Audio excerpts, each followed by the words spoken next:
Salut les sorciers! On se retrouve aujourd'hui pour se mettre l'eau à la bouche en parlant de bonbons, de gâteaux, de chocolat et autres plats gourmands. On retrouve dès le premier tome des aventures de Harry Potter pas moins de 67 allusions à de la nourriture moldue ou sorcière. Pour se lécher les babines avec moi, j'ai en ma compagnie plusieurs membres de la Gazette. En premier, Lex, qui m'a aidé à préparer ce podcast et va m'aider à l'animer. Bonjour. Et également avec nous, il y a Ipu, Bonjour. Panta, Hello. Oki, Coucou. Madaï, Salut. Linus. Bonjour. Et il y aura également Framboise avec nous. Donc, j'ai envie de commencer par un débat extrêmement important au niveau de la nourriture dans Harry Potter. Est-ce qu'il y a des services de pizza délivrés par les hiboux? Et est-ce que les sorciers ont également le même débat que nous avons avec l'ananas sur la pizza? Je ne sais pas, mais les sorciers japonais ont sûrement des sushis. Des sushis de cervelle de kappa, le truc trop bon quoi. Qui se renouvelle à l'infini, en plus, du coup. Ça, c'est pas un peu le début du bonheur. Qu'est-ce que tu penses d'un sushi avec à la place de la feuille d'algue des poils de demi-guise, du coup il est invisible. Mais tu peux pas le manger si tu le vois pas. Ah, tu vois le C'est ça qui est marrant. Tu rentres dans un magasin de sushi sorcier et l'étalage est vide. En fait, le premier épreuve, c'est de trouver la nourriture. Mais je suis sûre que la poste de Préolard, parmi tous leurs niveaux de hiboux multiples et variés, il doit y avoir des quelques hiboux qui font souvent des colis de bonbons au lait Dukes. Et y a pas Dumbledore, il se fait pas livrer un peu d'hydromel de... Oui, parce que Rosemerta, Il a ses réseaux. privé, Il y a forcément de la livraison de nourriture. Il y a forcément, oui. Après tout, ils font même livrer les balais à domicile. Alors pourquoi pas des... Quand tu vois Molly Weasley qui envoie des petits pâtés, des petits friands, des œufs de Pâques et compagnie. Harry reçoit tous ses gâteaux d'anniversaire Voilà. par hibou. Enfin, quand il n'y a pas un elfe de maison pour les retenir. Non, mais je pense que quand on fait de la bière au beurre, on peut se permettre de manger de la pizza avec de l'ananas dessus. C'est pas faux. Ah, la bière au beurre, c'est pas mal, c'est pas mal. C'est spécial. Faut le voir chez soi. Oui, ils doivent avoir des pizzas beaucoup plus étranges en fait. Peut-être même qu'ils font des pizzas À la citrouille. avec de la bière au beurre Oh. et avec Mais du dessus liquide sur la pizza. la pizza avec des pâtes à citrouille et des fondants du chaudron et une petite touche de chocolat grenouille et du coup ça te fait des pizzas de gâteaux. Fait un gros gâteau Le de truc pizza. Attends, C'est plus de pizza en fait, c'est un gâteau. Tu remplaces une pizza parce que tu levure mets dans ta que pâte à pizza, tu remplaces la levure dans ta pâte à pizza par la bière au beurre et là t'as quelque chose de bien. Je pense qu'on a commencé par les questions les plus clivantes. pizza au Clump, ça peut être pas mal. Ok. La prochaine épreuve culinaire en convention, c'est faire la plus grosse pizza sorcière, la plus farfelue. Et la manger. Il a mangé sans vomir. Avec des pastilles de gerbes dessus. Ah. Dans les idées d'empilement quand même, parce que hier on était au bal des sorciers et ils avaient un gâteau de crêpes. D'ailleurs, il est toujours pas passé Voilà. visiblement. Le gâteau de crêpes avec pour chaque crêpe l'équivalent d'un pot de confiture, je pense. Donc les sorciers doivent faire pareil, mais avec des chocolats grenouilles, des gâteaux de chocolat grenouille. Au final, ils étaient bien renseignés pour leur buffet.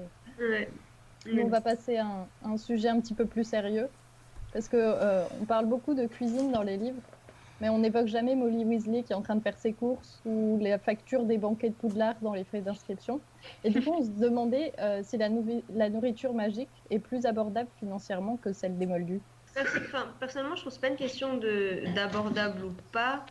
À mon avis, c'est plus que, comme justement ils peuvent renouveler la nourriture à l'infini, enfin voilà, ils ont des sorts de multiplication, ils peuvent pas créer la nourriture de nulle part, mais ils peuvent la multiplier. Donc à partir du moment où tu peux la multiplier, t'as moins cette notion de coût.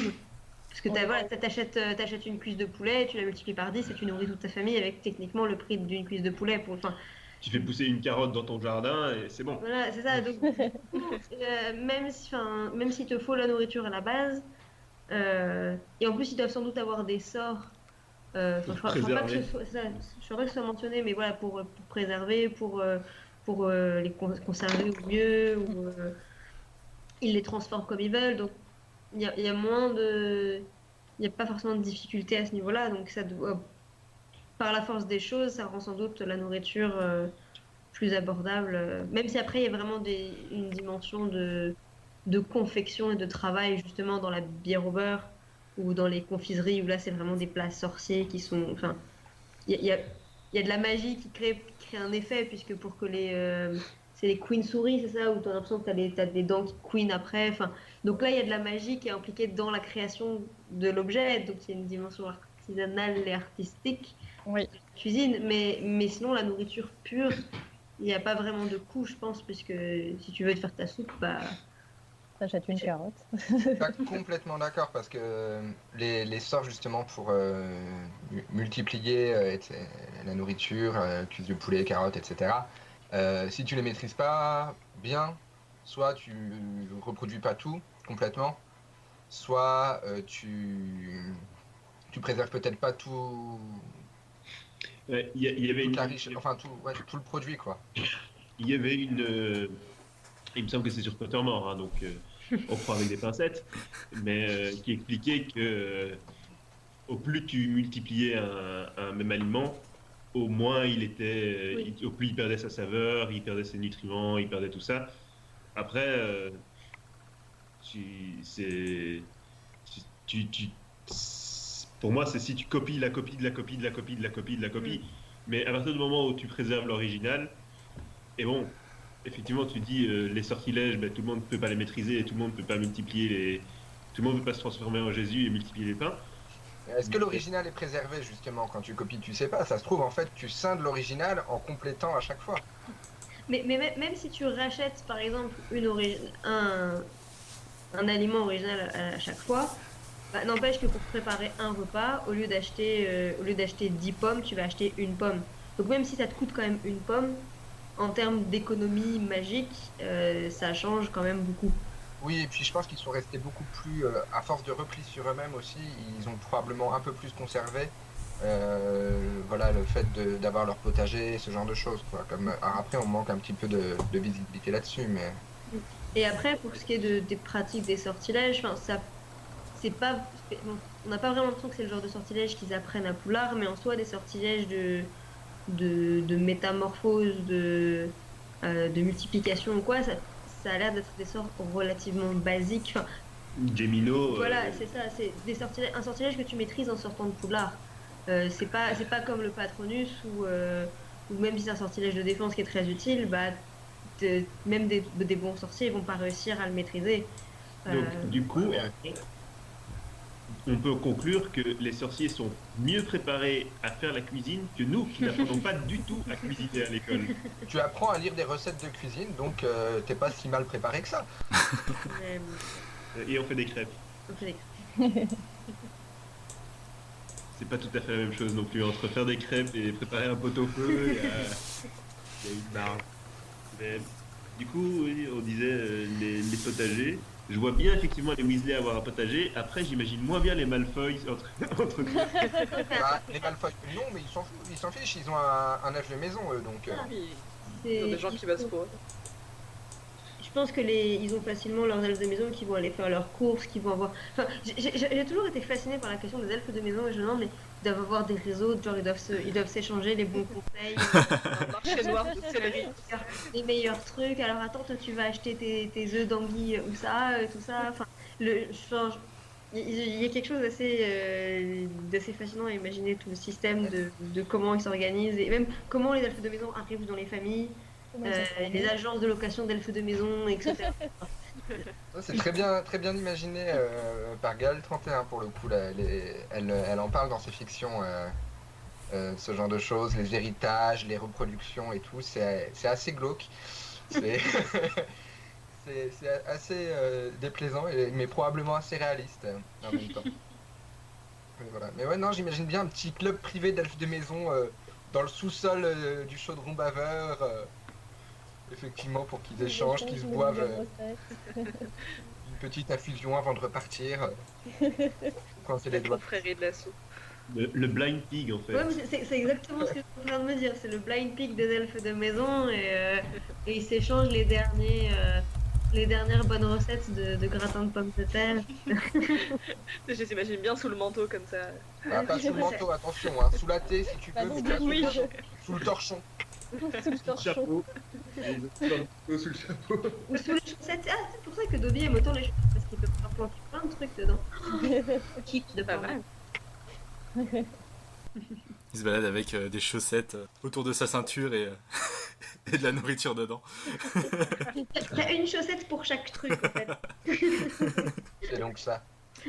Après, est-ce que la magie des elfes de maison, qui est plus puissante que la magie des sorciers, atténue également la qualité des aliments lorsqu'elle les multiplie? Ah. Moi, pour le coup, je pense que la magie des elfes de maison, elle est plus protectrice justement Sans doute des aussi. aliments.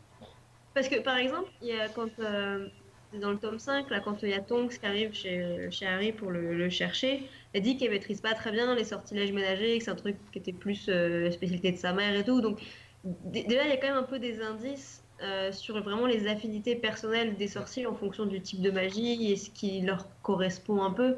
Mais du coup, il y a sans doute effectivement les elfes de maison qui doivent être Spécialisés. formés et être ouais, un peu conditionnés pour. Enfin, c'est horrible en fait quand on y pense. Ouais, mais en parlant de ça, justement, c'est pas Ouais. cohérent qu'une Black maîtrise les sortilèges de cuisson, etc., alors qu'elle est censée avoir un elfe qui fait tout pour elle. Normalement, elle fait partie des purs qui se mouillent le moins possible les mains, et c'est bizarre Ouais, qu'elle enfin. fasse des sortilèges ménagers. En fait. Elle a épousé un émoldu quand même. C'est ça, Andromeda, c'est pas.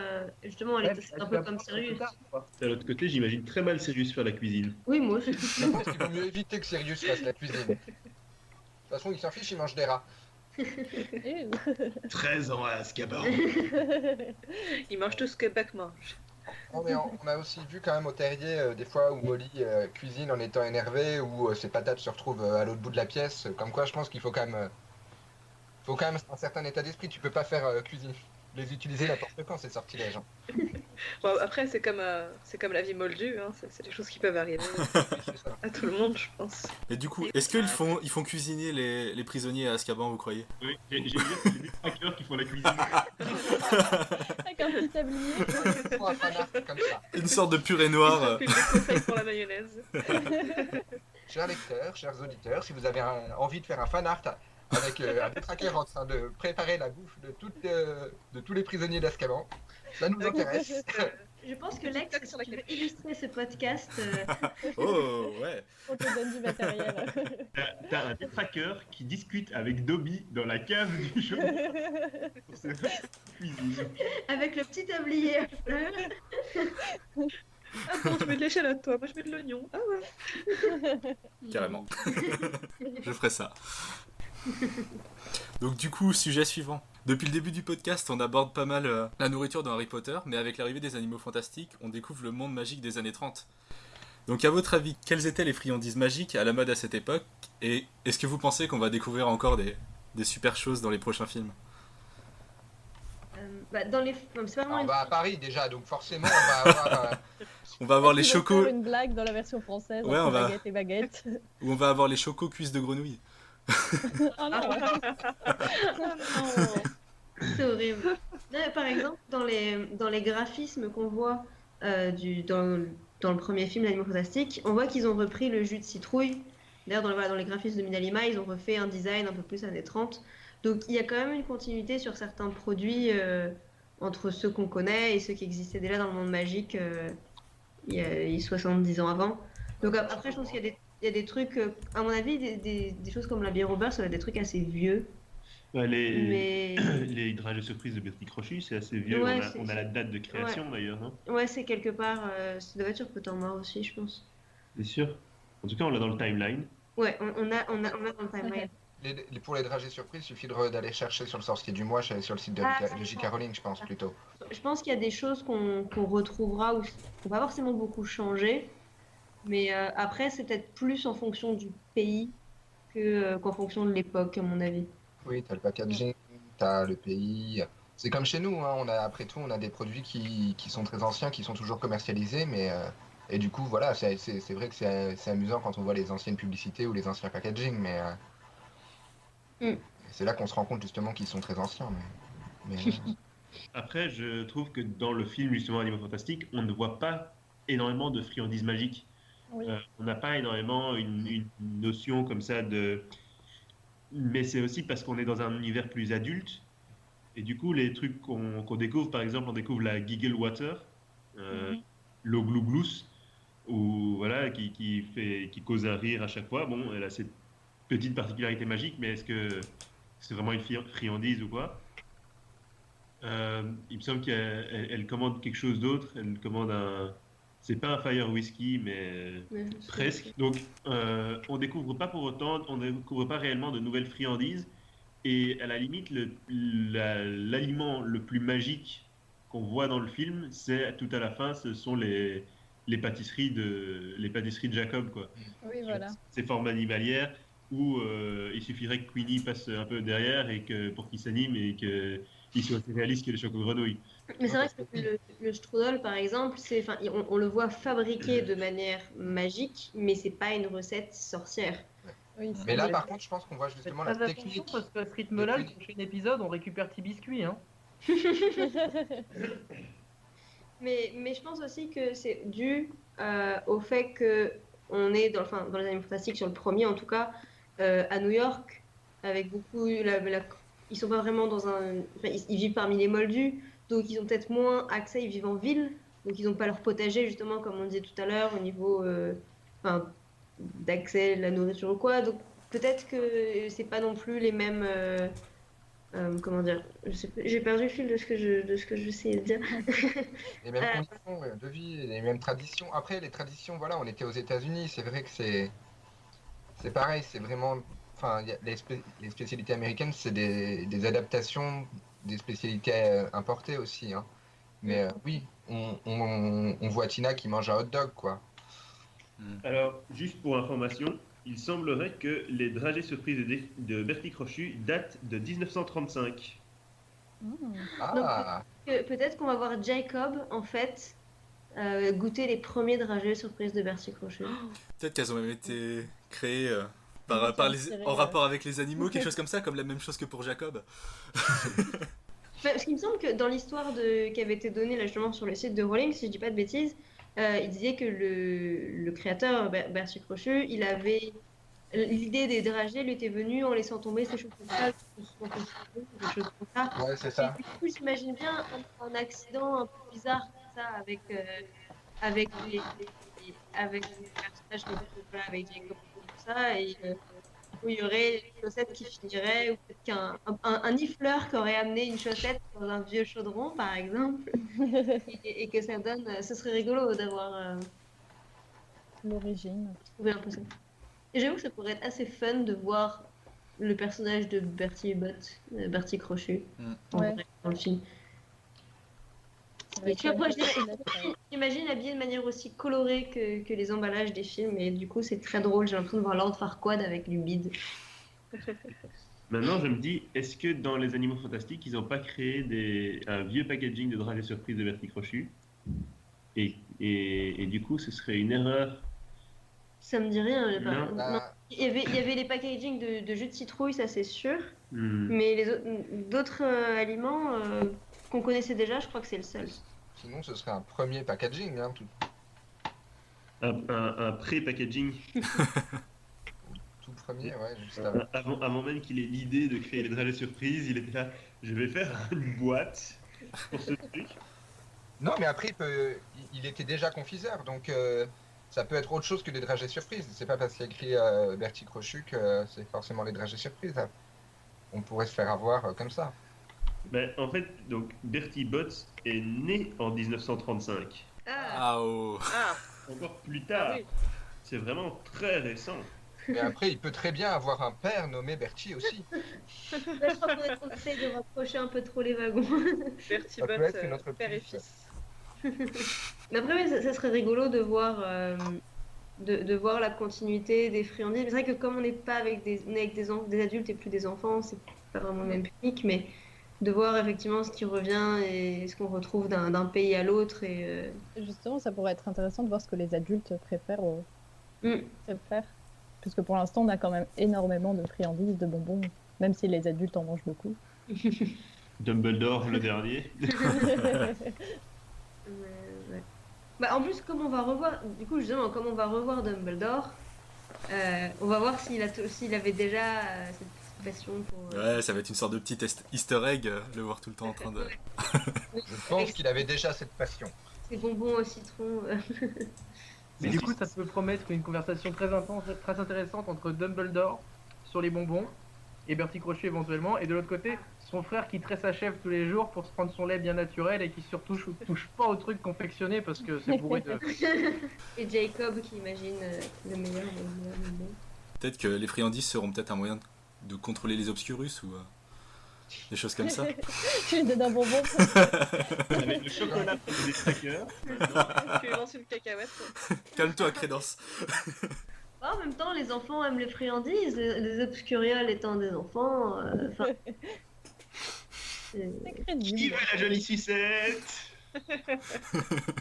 Pour continuer, donc on a assez parlé des humains. Il y a aussi un grand nombre de créatures dans les animaux fantastiques. Qu'est-ce qu'elles mangent? Et on va sûrement le savoir plus dans le bestiaire. Mais est-ce que vous avez des spéculations? Dans Ouais. le film, on le voit donner des gros bouts de viande, mais on sait pas si c'est du simple bœuf ou si c'est de la viande d'un animal. Bah, à mon avis, pour les sorciers, ça change pas forcément grand-chose à partir du moment où c'est pas des espèces où c'est des espèces communes pour eux qui sont pas spécialement en danger.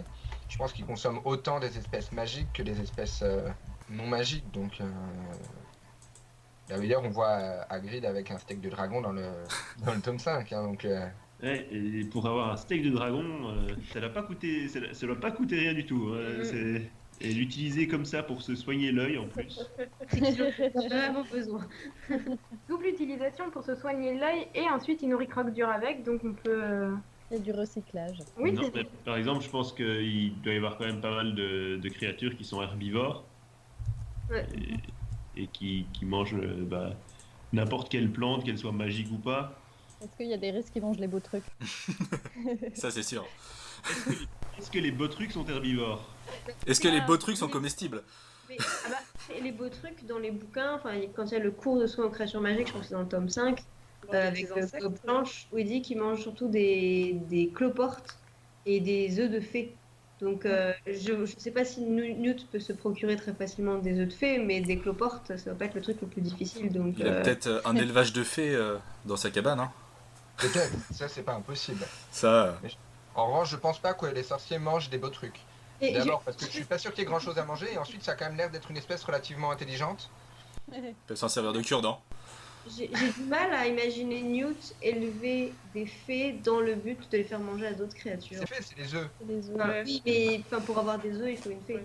Je le vois mal aller leur piquer leurs œufs et puis les filer à bouffer. Bah, franchement, moi ça me choquerait pas. Après, c'est de l'élevage. Les fées, elles sont quand même décrites clairement dans le bouquin comme assez bêtes. Enfin, c'est des animaux, quoi. C'est vrai.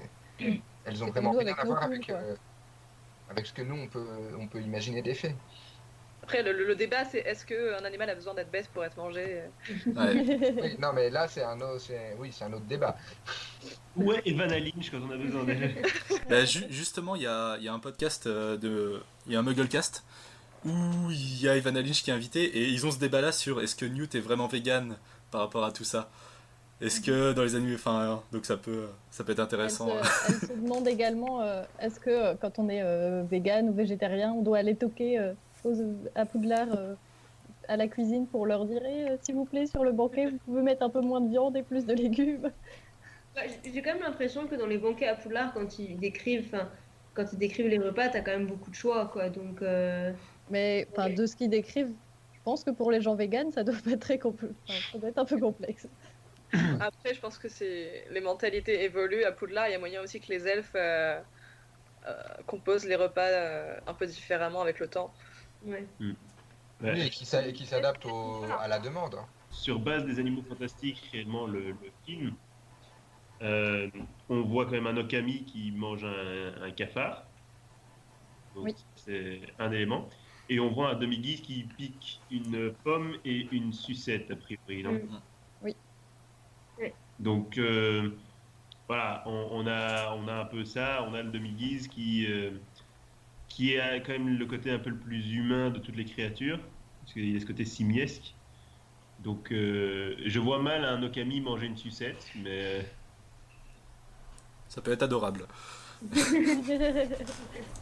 Les veaux de lune qui prennent des sucettes. Allez, une illustration. Les veaux de lune, c'est plus des espèces de petits poissons, en fait, on dirait, genre des petits tétards. Ouais. Des Les graines. yeux globuleux, c'est vrai que ça fait très aquatique. Et même le serpent, l'énorme serpent à 3 têtes qu'on voit, Le rhinosport. ouais, dans les scènes coupées, il aurait pu manger un Jacob. Le Nundu est techniquement Carnivore. et aime manger la chair humaine. C'est une de ses descriptions. Ouais. Donc voilà, les créatures fantastiques, elles mangent de tout, comme des animaux. Incroyable. Lambda. Même des cerveaux pour certains. Ben, j'étais en train de me dire, en Asie, ils doivent manger de la cervelle de kappa. Bah, ça doit pas être bien gros une cervelle de kappa, vu qu'ils ont le crâne creux, concave, ça doit être bizarre. Hein.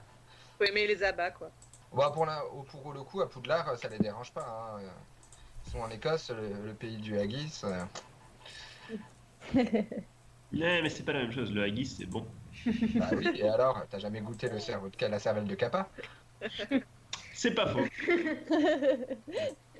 C'est une très bonne chose avec les abats. Hein. Après, on aime ou on n'aime pas, mais... Non, mais c'est vrai qu'aller visiter les réserves de Poudlard et le potager de Poudlard, ça doit être intéressant quand même.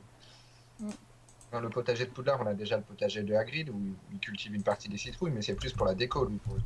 Est-ce que le potager de Poudlard, c'est les serres de botanique? Ouais, c'est exactement ce que je suis en train de me demander. C'est peut-être pas très loin, hein. Un petit ragoût de mandragore. Ouais, ou de... De tentacula vénéneuse. Ouais, c'est ça, une petite infusion de tentacula vénéneuse, ça peut être... Avant d'aller se coucher. Après, il y a la forêt interdite, tu crois qu'ils vont chasser Non, mais je pense... Pour le coup, je pense que... C'est un peu la diète à Poudlard. Les centaures, ce sont des êtres. Tu ne peux pas les manger. Ah, tu peux, mais c'est mal vu. Les poissons sans amis, on est tous. Après, si on se fie à la mythologie, les centaures sont plutôt carnivores, hein, donc...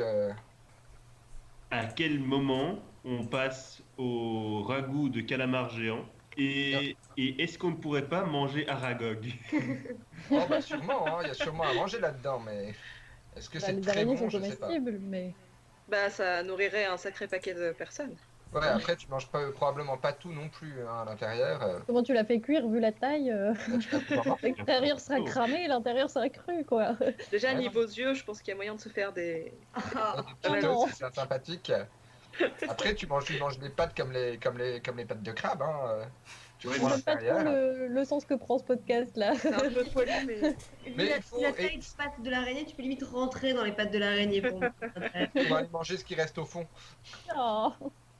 Mais en fait, là, c'est pas la question qui mangeait un ragoût, c'est qui aurait envie de manger un ragoût. Donc, mais Apparemment, il était volontaire, là. Il y a des curieux culinaires. On mange de plus en plus d'arthropodes. Hein, et d'ailleurs, les crustacés ce sont des arthropodes. Donc pourquoi pas une araignée géante. Après, si tu vois pas ce que c'est à la base, tu t'en fiches un peu. Hein. Tout est relatif. Ouais, tout est relatif. Si c'est bien préparé, que ça a bon goût et que c'est présenté de manière sympa, pourquoi pas. Je suis sûre qu'à Poudlard, ils font des excellents currys d'acromantule, y a pas de souci. Ça peut être vachement sympa. Mais Les dames de maison il y a se passent les il y a peut-être des petits ateliers pêche sur le bord du lac où ils vont pêcher du strangulo. Et... Oh, je veux faire ça avec Hagrid. Le dimanche matin, on a Oui. le voir, tu vas aller pêcher du strangulo. Et puis tu le vois arriver avec son petit panier et tout, avec des tartines. Oh. Et justement, et tu utilises les petits morceaux d'aragogue comme appât. Oh. Ouais. Bah voilà. Et ben voilà. C'est horrible ce qui est en train de se passer. Et est-ce que les gnomes de jardin sont comestibles? Ah. Ben, ils ont des têtes de pommes de terre.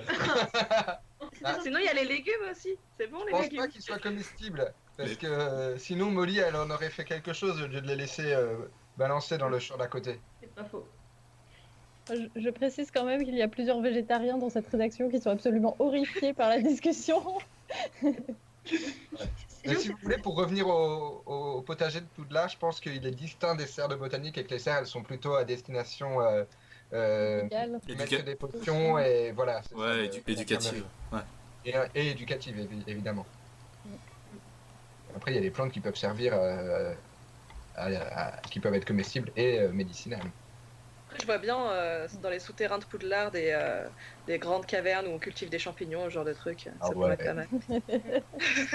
Avec les elfes de maison qui s'en occupent, avec une tenue Chambre particulière. secrète. Bon, après, peut-être qu'il n'y a pas que le potager et qu'ils importent une partie de la nourriture aussi de Préolard.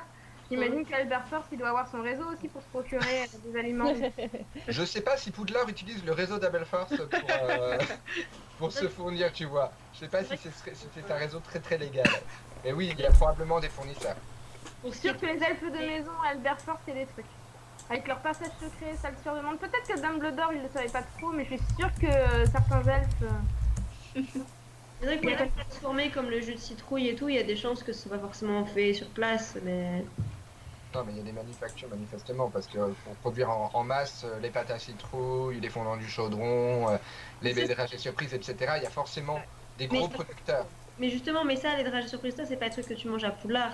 Justement, c'est ce que j'ai dit tout à l'heure, c'est vraiment une dimension. Oui, mais ils les Mais achètent. les bonbons à l'amande viennent peut-être de chez Bertie Crochu. Ce que je veux dire, quand on dit on les mange pas à Poudlard, c'est pas préparé par les elfes. Il y a une dimension de confiserie, de travail artisanal qui est derrière. Et donc, c'est fabriqué par Onedux. C'est pas n'importe quel sorcier qui est capable de fabriquer une choco-grenouille ou une pâte à citrouille. C'est des friandises magiques qui sont créées. Enfin, j'imagine bien un label, un truc comme ça. Alors qu'une tarte à la mélasse, c'est une recette moldue, basique que tout le monde peut produire. Et la bouillabaisse, il a surtout leur bouillabaisse avec des elfes et des anglais. C'est une recette moldue aussi. Enfin, pour moi, il y a vraiment une différence entre les plats magiques dans lesquels tu vas créer un effet magique avec la recette. Et donc, ça demande vraiment une pratique particulière. Et un plat moldu que tu vas fabriquer par magie. Avec la magie, il n'y en a même pas tant que ça, à part quelques bonbons, la plupart de ce qui est évoqué dans les... Est-ce qu'il n'y a pas des animaux magiques dans la bouillabaisse servie à Poudlard On peut en revenir, c'est peut-être une bouillabaisse de Strangulo. Hein. C'est vrai, du coup, quand tu disais que voilà, les choco-grenouilles à Poudlard, pour moi, il n'y a pas de choco-grenouilles à Poudlard à proprement parler. Enfin, ils les achètent, mais elles ne sont pas fabriquées par les elfes de maison sur place. C'est vraiment fabriqué par Onedux. Après, tu as les choses transformées, comme la crème canarie, inspirée moldue, et reprise de version sorcière. Ou comme il y a Florian Forarum sur le chemin de traverse qui fabrique ses parfums de glace, c'est pareil, il y a vraiment une dimension artisanale, il fabrique des parfums magiques, etc., avec des effets magiques dessus, c'est pas de la nourriture ordinaire. En fait, c'est des cas assez rares au final, c'est vrai, parce qu'au tome, au chambon baveur, à part ces boissons bien alcoolisées, la bière au beurre et tout ça, bien magique aussi. La nourriture qu'il sert, il en sert forcément puisqu'il tient une auberge. Il n'y a rien indiqué comme quoi ce serait une nourriture spécifique. La bière au beurre, elle a rien de particulièrement magique. Hein. C'est une boisson moldue, techniquement. Il n'y a rien qui... On n'a pas la recette, donc on ne sait pas. Ça se trouve, t'as un ingrédient dedans qui n'est pas un ingrédient courant chez nous. Ils peuvent utiliser des plantes magiques pour en tirer des composés. Ils peuvent... peut-être servir en accompagnement des plantes magiques aussi. On en sert... Enfin d'ailleurs, ils font de la soupe de boulu. Ouais, donc, c'est un truc qui a été assez peu exploré par J.K. Rowling elle-même aussi des fois, parce que quand on regarde par exemple ce que demande Flitwick comme cocktail, c'est un truc un peu nouveau, je trouve pas n'importe où, mais en même temps ça a rien de proprement magique, quoi. Ouais. Elle est à mi-chemin, quoi, dans l'innovation. Il y a même une ombrelle qui a tout d'un cliché. Après, le jus de lait, c'est quand même assez spécial. Hein. T'en trouves pas dans n'importe quel café moldu. C'est le moment inévitable de Château l'instant Curse Child.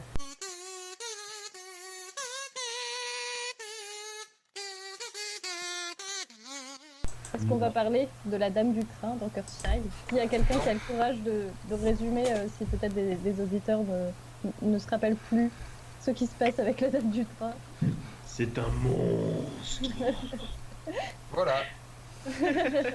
On passe à la suite.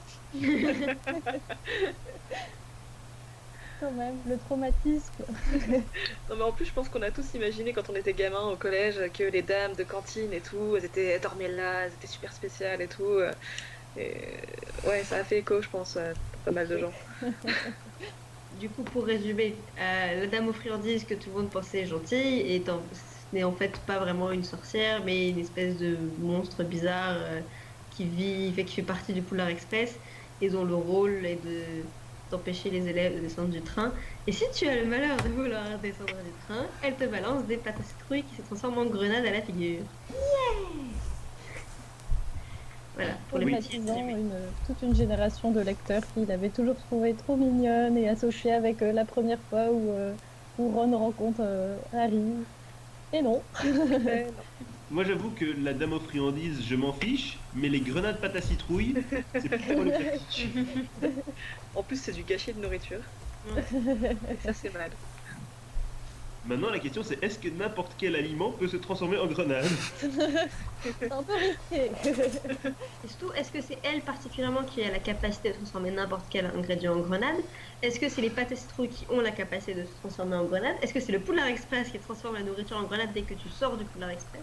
Ou est-ce qu'on considère que c'est pas tellement pas canon qu'on ne doit pas se poser la question? On tire un grand trait La réponse D. Moi je trouve, enfin, quand on était à Orlando, c'était quand même une blague récurrente de suggérer d'aller demander à la caisse si leur pâte à citrouille pouvait se transformer en grenade. Est-ce qu'il y a marqué dessus un petit avertissement? Après tout, on est aux États-Unis, à Orlando. Est-ce qu'ils doivent mettre un petit avertissement? Ce produit n'est pas explosif. Et des je pense pétards à l'intérieur du paquet. parce que c'est quelque chose qu'on n'a pas vraiment abordé, toutes ces friandises qui sorcières qui débarquent dans le monde moldu en fait. Parce que bon, on connaît les dragées surprises, là on les a maintenant et elles sont dégueu que leur goût soit supposé être bon ou mauvais. Ah non, écoute. On a les choco-grenouilles qui ne sont pas très animées et qui n'ont de choco-grenouilles que la forme, le nom et la carte de sorcier. Alors que les sustacides, c'est le contraire. Elle a volé les têtes brûlées, elle les a transformées en trucs magiques. Ouais, heureusement, les têtes brûlées, elles te font pas des trous dans la langue. Bah, si Et, t'en manges assez, oui. Mais après, il y a plein de trucs qui sont adoptés. Enfin, les Fizz Whiz maintenant, c'est simplement des bonbons au chocolat qui pétillent en fait. Il y a les Fudge Flies aussi qui techniquement n'ont pas d'équivalent en français, mais c'est des petits chocolats en forme de mouche et pareil, qu'on se côté un peu pétillant à l'intérieur. Enfin, c'est des choses qu'on peut acheter vraiment quoi, au Studio Tour, à Orlando, pendant tous les parcs d'attractions. J'ai déjà été importé il y a longtemps, mais c'était une sorte de bonbon au citron pétillant, je crois. Et mais bon, dans les parcs d'attractions maintenant, il y a quand même les pâtes à citrouille, Les fondants du chaudron. les fondants du chaudron qui sont assez monumentaux. Ils ont changé la recette d'ailleurs, du coup j'en ai vachement envie de goûter la nouvelle recette.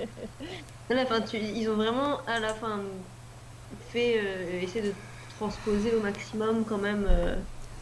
Ils vendent les baguettes aussi, les baguettes, tout ce qui est baguettes au chocolat, en réglisse, tout ça qui sont aussi décrites chez Onegdux notamment. Enfin voilà, tout ça, elles y sont quoi. Mais non plus grand chose de magique et du coup on se demande à quel point ces aliments magiques sont vraiment magiques parce que voilà, les baguettes en réglisse, bah effectivement elles peuvent exister dans le monde moldu, c'est pas compliqué, elles ont rien d'extraordinaire en fait quand on y repense. Bah, c'est juste que les moldus comprendraient pas pourquoi tu fais un bâton. Voilà, il manque tellement la référence chez les moldus qu'il n'y a pas d'intérêt à l'inventer. Après, on invente aussi des friandises un peu tordues, genre les dents de vampire, des choses comme ça. Mais après, tout à l'heure on parlait voilà, des queen souris, c'est quand même, enfin, là, c'est magique quoi, voilà, le fait d'avoir les dents qui queen. Il y a un truc aussi, c'est les Fizz Whiz Bees qui te font léviter. Il y a les plumes en sucre aussi, enfin pareil, ça c'est un truc qui est vendu, mais il n'y a pas un. Il n'y a pas d'effet, je crois pas. Elles fondent jamais. Il n'y a pas quelque chose comme ça où elles fondent jamais. Enfin, donc, même si en soi c'est assez proche de bonbons ordinaires, entre guillemets, il y a toujours un petit twist. Enfin, quand ils sont décrits dans les bouquins, tu as vraiment toujours ce petit twist où c'est pas le bonbon que tu irais acheter. Sauf pour les dragées surprises. Ouais, bah sauf que t'as pas de goût chaussettes. Enfin, avant t'avais pas. Pas encore. Maintenant ça existe. Et après, on n'a pas la liste des ingrédients pour tout ça. Non. Un livre de recettes par J.K. Rowling. C'est tout ce qu'on demande. Ouais, après, quand elle aura fait le livre écossais, elle pourra s'y mettre. Oui. Non, mais il y aura les recettes dans le livre écossais. Oui, voilà. Donc, Du coup, ouais, on a beaucoup divergé de. oui. Donc Oui, maintenant, on a compris, voilà. on va se remettre de l'instant Kerschild. Donc avec le sujet de jour, il y a forcément une maison qui nous vient en tête. Les poufs-souffles, Ah bon la nourriture, les poufs-souffles. Est-ce que vous pensez qu'ils sont toujours les derniers à quitter les banquets? Est-ce que c'est pareil que quand on était à la cantine et que tout le monde allait chercher du rab? Est-ce que vous croyez que ça se passe pareil pour eux? Mais je pense Oui, qu'il y a il y a une plusieurs communication questions, directe. Je pense qu'il y a un accès direct aux cuisines de Poudlard par la salle commune de Poufsouffle. J'espère. Enfin, moi, j'ai quand même vraiment l'impression, enfin, effectivement, à part, si on prend vraiment juste le canon, à part le fait que les Poufsouffles aient leur salle commune qui soit au même étage que les cuisines, il n'y a rien spécialement qui nous dit que les Poufsouffles mangent plus que les autres. Non, mais C'est- Non, mais Elga, Elga Poufsouffle est à l'origine de pas mal de recettes servies à Poudlard. Après, c'est un plaisir, c'est une espèce de maison un peu réputée comme étant un peu épicurienne et tout, donc je pense que la bouffe, ça rentre un peu dans ce côté apprécier les choses simples, ce genre de choses. Ouais, Bien voilà. sûr, mais du coup, je pense que c'est quand même une qualité que tu peux retrouver chez pas mal de maisons. Enfin, Ron on est l'exemple parfait, même si après la répartition de Ron à Gryffondor est pas. Mais enfin, je sais pas, c'est. Oui, c'est sûr, moi, je connais plein de gens qui sont pas à Poufsouffle et qui vont chercher du rab à la cantoche. Mais c'est sûr que c'est concernant quand ton dortoir est juste à côté des cuisines, forcément, c'est La tentation. une chance. pour moi, Elga, c'était elle qui était en charge des cuisines de Poudlard à l'origine. Donc c'est pour ça qu'elle a la salle commune qui est à côté des cuisines. C'était son rayon. Elle était la spécialiste justement des sortilèges de confection alimentaire. Elle était probablement un peu plus en charge de la botanique, de la même manière que Chourave, qui est directrice de la maison, l'est également. Donc, elle a ce côté où elle était sans doute plus proche des aliments, etc. Et ça se répercute dans l'image de sa maison. Mais pour moi, n'importe quel élève de Poudlard qui aurait accès aux cuisines se rendrait aux cuisines, vu en plus comment ils se font submerger d'aliments et de... D'ailleurs, Fred et Georges ne se gênent pas. C'est une question qu'on avait toujours sur le même sujet, c'est comment on fait à Poudlard pour surveiller le régime alimentaire des élèves, que ce soit ceux qui ont des allergies, comment ils savent que tel ou tel plat contient des allergènes, et même, moi je suis un enfant, j'ai un grand banquet devant moi, je vais pas aller vers les légumes vapeur, je vais clairement manger que du gâteau à tous les repas. TGCM. Je pense que dans les années 90, on n'en avait rien à foutre de tout ça, et enfin, presque, et du coup, c'est pas du tout le genre de considération avec lesquelles.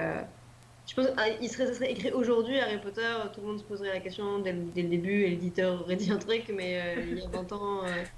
Après, on nous parle surtout des banquets. Mais les banquets, ça reflète pas non plus forcément le quotidien, vraiment quoi. Voilà, on a Harry qui mange des saucisses arrosées de ketchup à son petit-déj, mais on est en Angleterre, enfin au Royaume-Uni, c'est normal. C'est vrai que il y a les banquets qui sont énormément décrits, mais on a quand même souvent dans les repas du soir, où effectivement, ils mangent des choses beaucoup plus simples.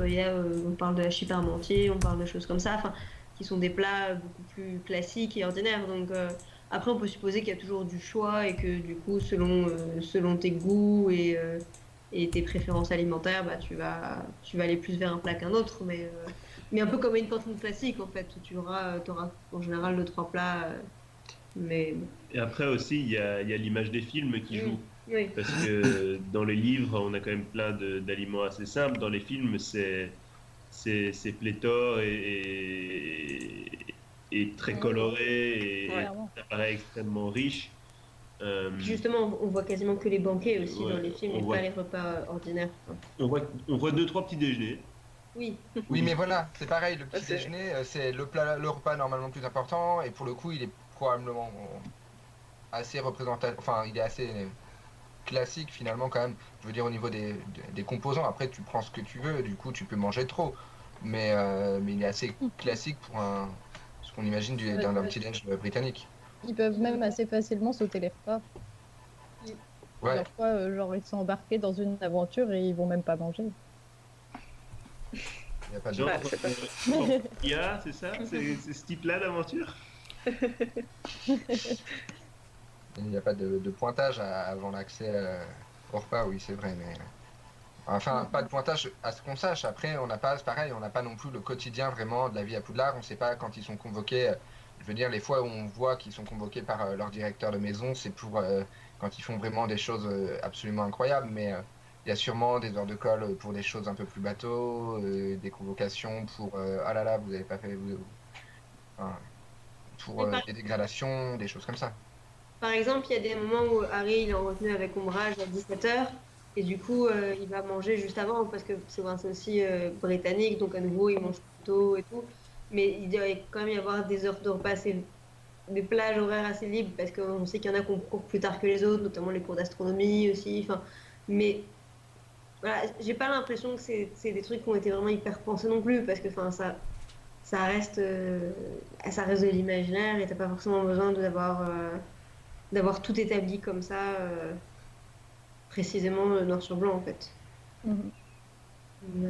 Mais on peut toujours trouver quand même une logique. C'est facile d'imaginer que ils peuvent manger entre 17h et 20h. Enfin, c'est pas compliqué à imaginer, surtout à partir du moment où on est dans un univers magique et donc t'as pas de problème d'horaire. Surtout pour les elfes de maison que tu payes pas, où tu dois dire faut sinon ça va leur faire des heures sup ou quoi. Bah non, la question se pose même pas. Donc Oui. Les horaires.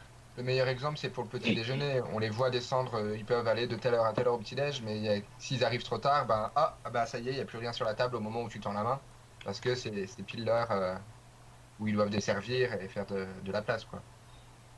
ouais, c'est vrai qu'il y a ça aussi un moment entre les plats et les desserts à table. Mais bon, après, voilà, les plages horaires, elles doivent être assez vastes quand même. Ça doit être quand même un peu frustrant au moment où tu veux te resservir à manger, tout disparaît.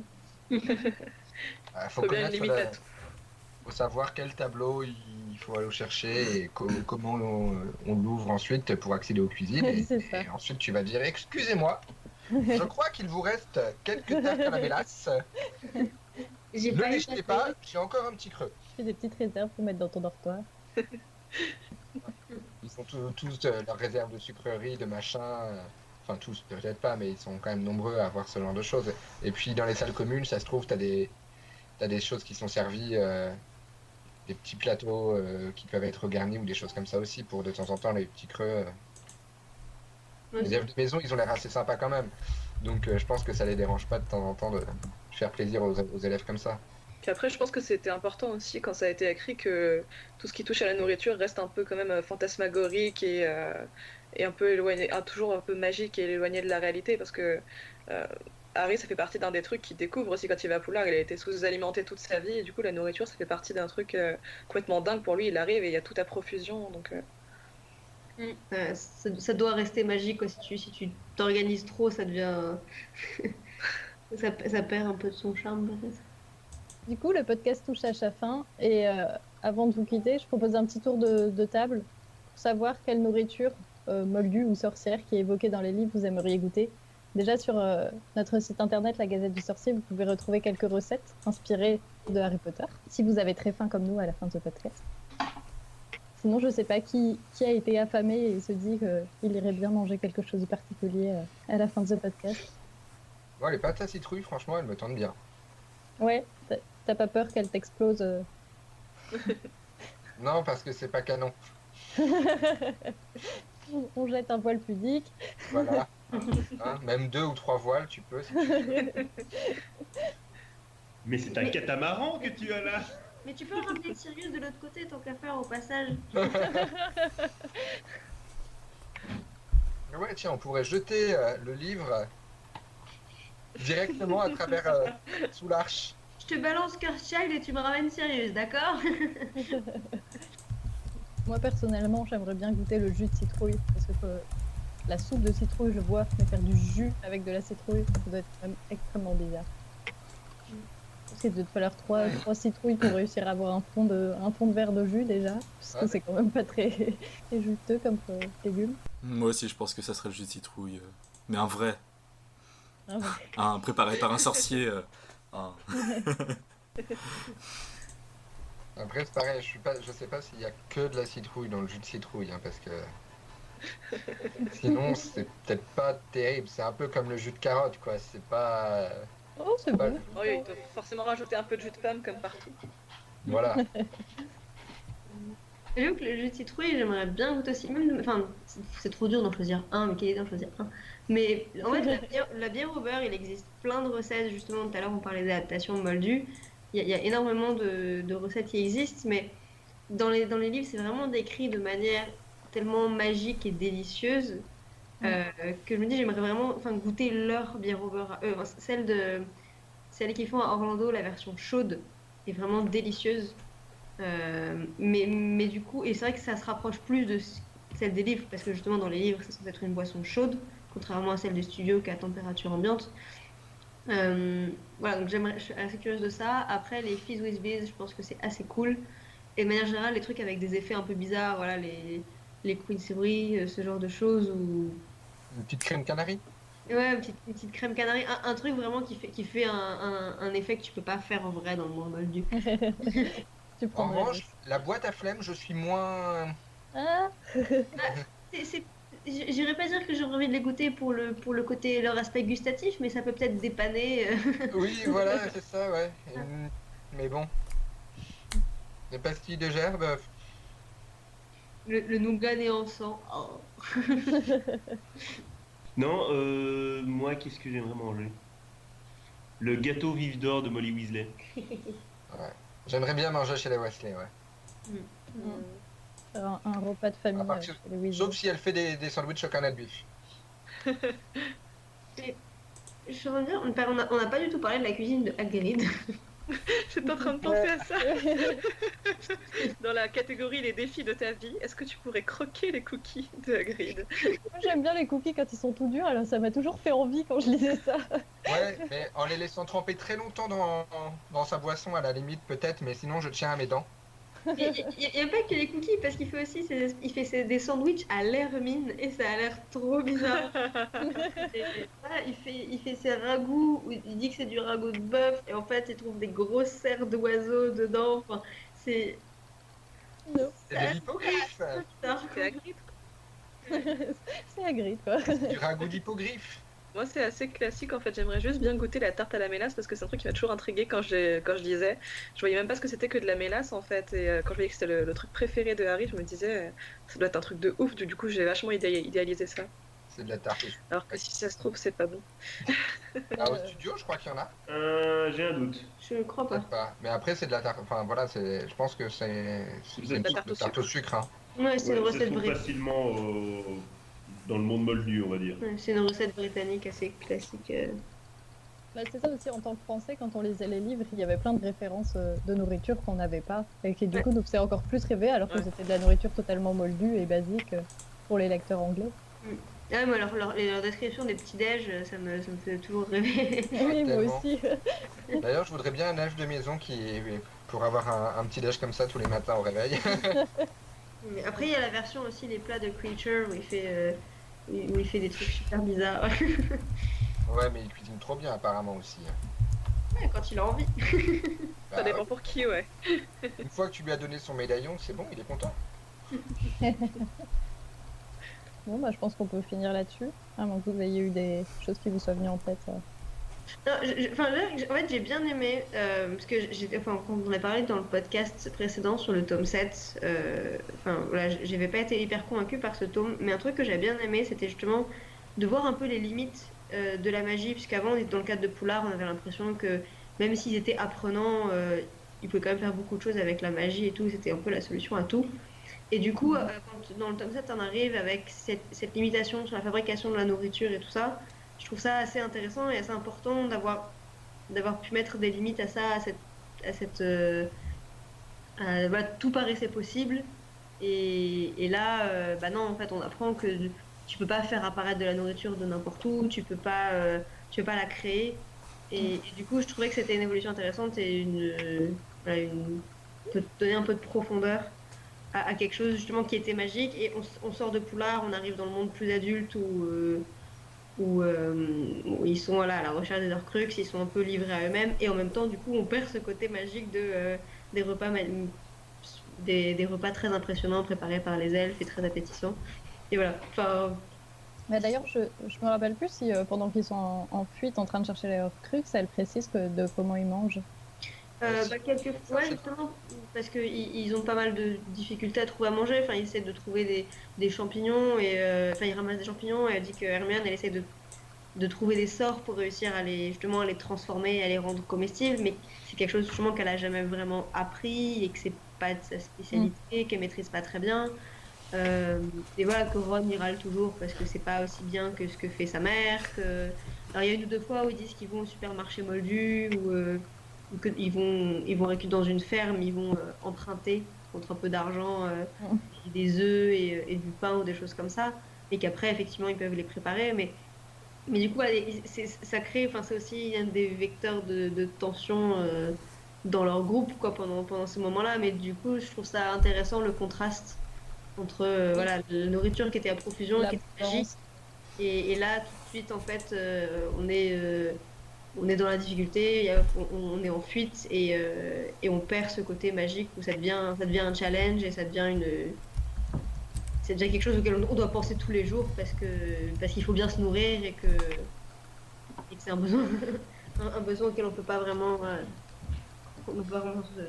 continuer. Bon bah voilà. Je crois qu'il est maintenant temps pour nous d'aller manger parce qu'un sujet pareil, ça creuse. Vous pouvez retrouver les autres épisodes de Salut les sorciers sur SoundCloud et iTunes et nous suivre sur les réseaux sociaux. Sachez également qu'en échange d'une contrepartie Tipeee, vous pouvez nous rejoindre lors du prochain podcast. On vous donne rendez-vous au prochain numéro. Au revoir.